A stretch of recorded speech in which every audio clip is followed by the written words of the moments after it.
வணக்கம் நண்பர்களே. இன்றைய தினத்தந்தியில் நடிகர் விஜய் ஆண்டனி அவங்க சிறப்பு பேட்டி கொடுத்துருக்காங்க. அது என்னன்னு பார்ப்போம் வாங்க. பயோடேட்டா.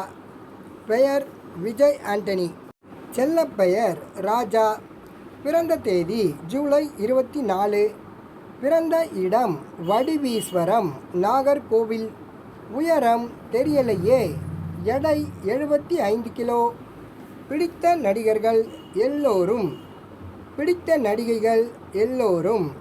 பிடித்த உடை பேண்ட் ஷர்ட். பிடித்த உணவு அனைத்து உணவுகளும். பிடித்த நிறம் அனைத்துமே. லக்கி நம்பர் அதெல்லாம் கிடையாது.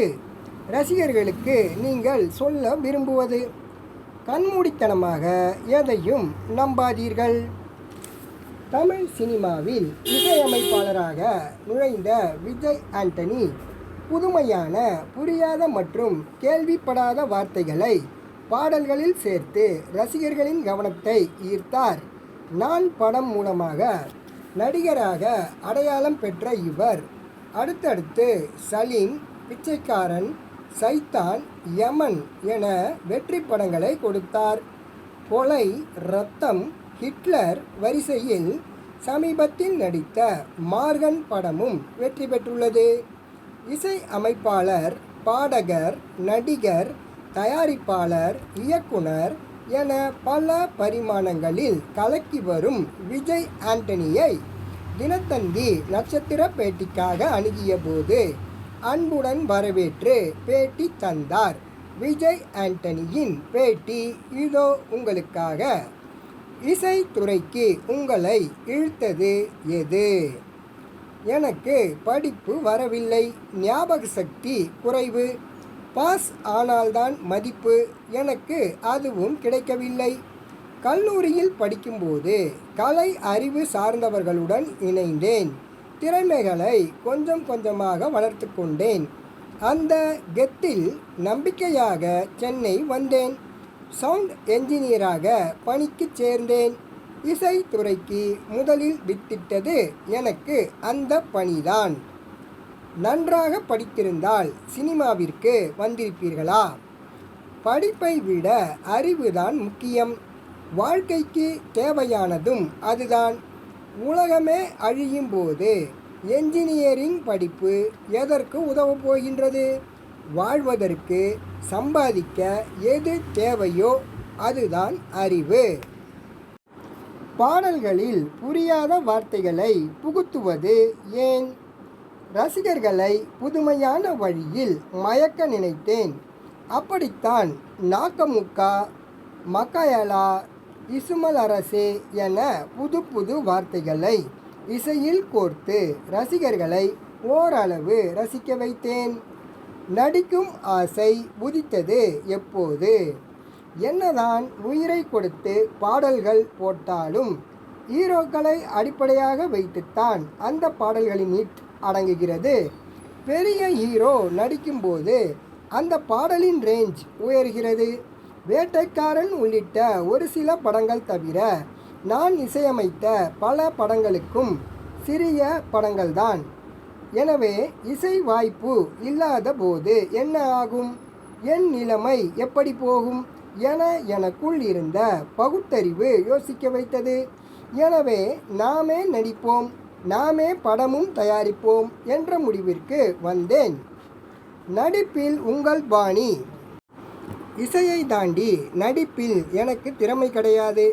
இந்த சூழலில் ரசிகர்களுக்கு என்ன பிடிக்கும் என்பதை யோசித்து அதை ஓரளவு செய்து இந்த ரேஸில் ஓடிக்கொண்டு இருக்கின்றேன். எதற்கெடுத்தாலும் திறமை கிடையாது என்கிறீர்கள்.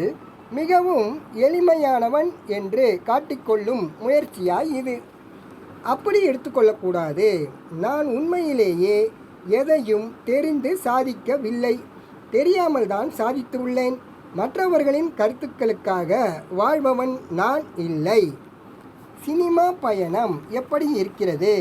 எப்படி உங்களை தயார்படுத்தி வருகிறீர்கள்?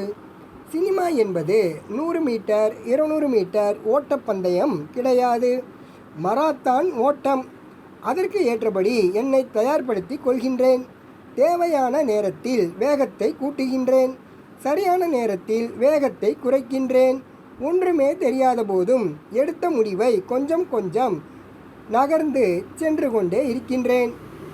உங்கள் படங்களுக்கு எதிர்மறையான பெயர்களை தலைப்புகளாக சூட்டுகிறீர்களே, என்ன காரணம்? உதாரணமாக பேய், வாஸ்து, நியூமராலஜி, ஜோதிடம் போன்ற பல விஷயங்களை எண்ணி மக்கள் பயந்து சாகிறார்கள். இதையெல்லாம் பார்க்கும்போது நெஞ்சு பொறுக்குதில்லையே என்ற பாரதியாரின் வரிகள்தான் மனதில் தோன்றுகிறது. இவை எதுவுமே இல்லை என்பதை மக்களுக்கு தெரியப்படுத்த எனது படங்களில் சில விஷயங்களை வைக்கின்றேன், அவ்வளவுதான்.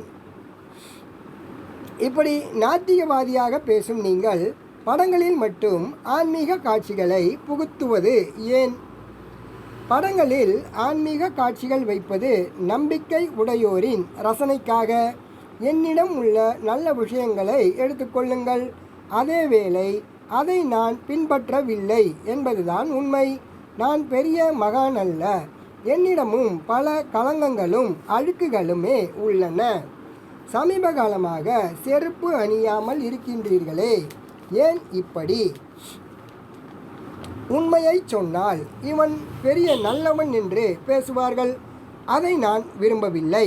இதை பெருமைக்காக நான் செய்யவில்லை. விழாக்களில் மாலை, சால்வை, பூங்கொத்துகளை நான் வாங்கவே மாட்டேன்.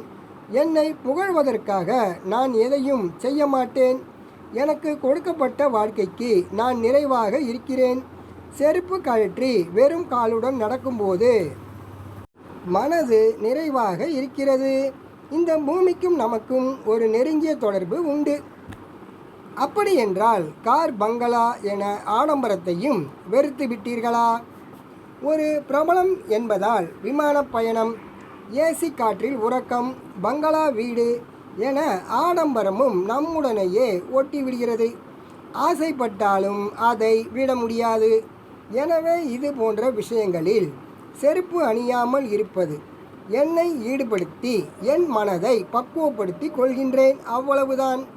அதே போல வெப்பம் நிறைந்த பகுதிகளிலும் முட்கள் உள்ள காட்டு பகுதிகளில், மலைப்பகுதிகளில் செருப்பு அணிந்து கொள்கின்றேன். மற்ற நேரங்களில் வெறுங்காலுடன் நடக்கின்றேன்.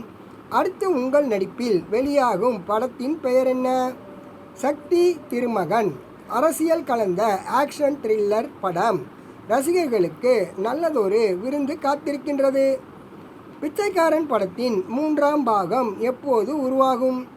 பிச்சைக்காரன் 3 படத்திற்கான கதை உருவாகி கொண்டிருக்கின்றது.